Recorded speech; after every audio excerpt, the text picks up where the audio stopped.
What's up, guys? This is Madison with Nerds Against the Hype here to give you our Majora's Mask 3D game review. Now, last time we talked about the hype for this game, and it was high. The hype is very high for this game, and it really delivers. Me and John talked about it. We shared some points that we were really excited for. One of them was the boss fights of the game, how they've been changed a little bit to make it a little more easier for some people. They're still challenging, but they all have a hidden eye weak point that you can hit, and it's really neat to see that. But anyway, moving on. If you haven't seen that video, go look it up and watch it first, and then come back to watch this video. But the first part we're going to be talking about is the story. Now, the story's pretty straightforward. Most people know, but I'm going to go ahead and say it anyway for people that don't.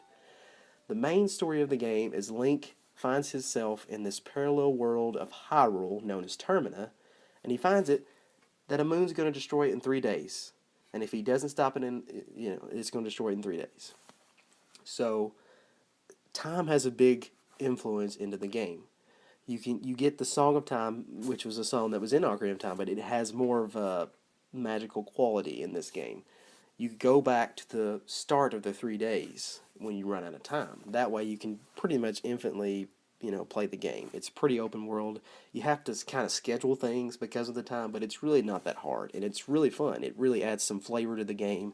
It's very unique and different from any other Zelda game, and I think that's what attracts people to it because of this unique time schedule. Eiji Aonuma even said himself that because of this uniqueness, that's why people draw to it. This game has sold more than Link Between the Worlds did when it first came out, so obviously people love Majora's Mask, and yeah.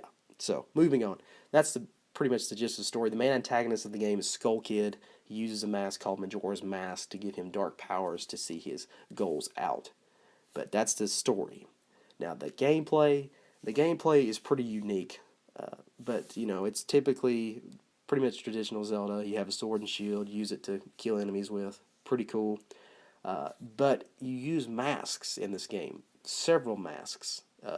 There's 4 transformation masks, and the other 20 do different things, such as the bunny hood, which makes you run faster. And there's several different masks. Look them up, play the game for one thing, and you'll see their different abilities. But there's 4 transformation masks. You got the Deku mask, the Goron mask, the Zora mask, and the Fierce Deities mask. Now, the Deku mask, Goron mask, and Zora mask you use throughout the game all the time. You can put them on whenever you want to. The Fierce Deities mask, you get it at the end of the game by trading all of your masks besides the transformation ones, and you get this ultra powerful mask, which is, many people like to say that he's demon, whatever you want to think of him. I think he's a spirit.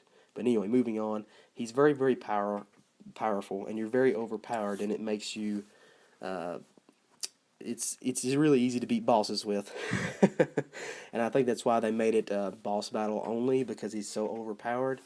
But one big downer, I would have liked to have been able to use Fierce Deities mask outside of boss battles. That's just my opinion. I really would have liked to have seen that, because he's probably one of my favorite parts of the game. You can use it in one of the new fishing holes, but you can't use your sword or anything, so it's just kind of like a... Anyway, it's cool, but it would have been cooler to have him, been able to use him outside of boss battles. Moving on, that's the basic gameplay of the game. You've got some, like I've been talking about, there's some unique boss battles, and they really do feel unique. Just from a personal experience, it really feels cool to fight these boss battles, and the whole weak eye point, it really doesn't make the boss battles lame. It really adds to it. So it was a really good idea for them to do that. But moving on from the gameplay, we've got the main reason why they even made this game, probably, was to improve the graphics of the game. And it looks amazing, guys. I can honestly say, from looking at the original and this, they definitely went over the top with the graphics. It looks amazing. Though I can tell you from personal experience that the Woodfall area just looks awesome. The trees, the grass, it all looks like a real forest, and I just enjoy it so much. It's just, the hype for this game is so big, and it definitely delivers. And it's just so awesome to see this world in its glory, And the graphics are amazing, guys. Go check it out, buy the game, do whatever you have to do to look at these graphics, but it's amazing. And moving on to the soundtrack. Now, the soundtrack is the same. They've cleaned it up and made it sound really, really good. Listening to it in a good pair of headphones, I can honestly say it just sounds very, very good, very clear, much more cleaned up than the original music.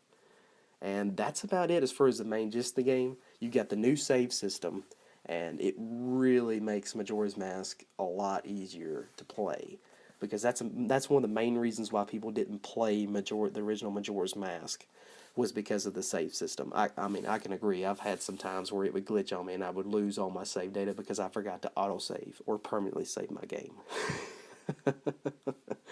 But anyways, guys, that's about it for this review.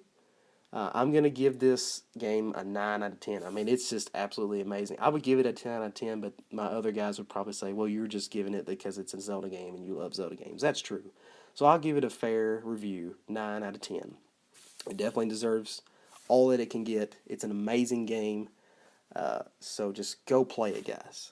But anyways, if you like this video, give us a thumbs up. Go follow us on Facebook and Twitter. My Twitter handle is @theheroofTime95, and the other guys' Twitter handles are on our Twitter page, so you can get it from there. And until the next time, guys, I'll see you later, and stay awesome.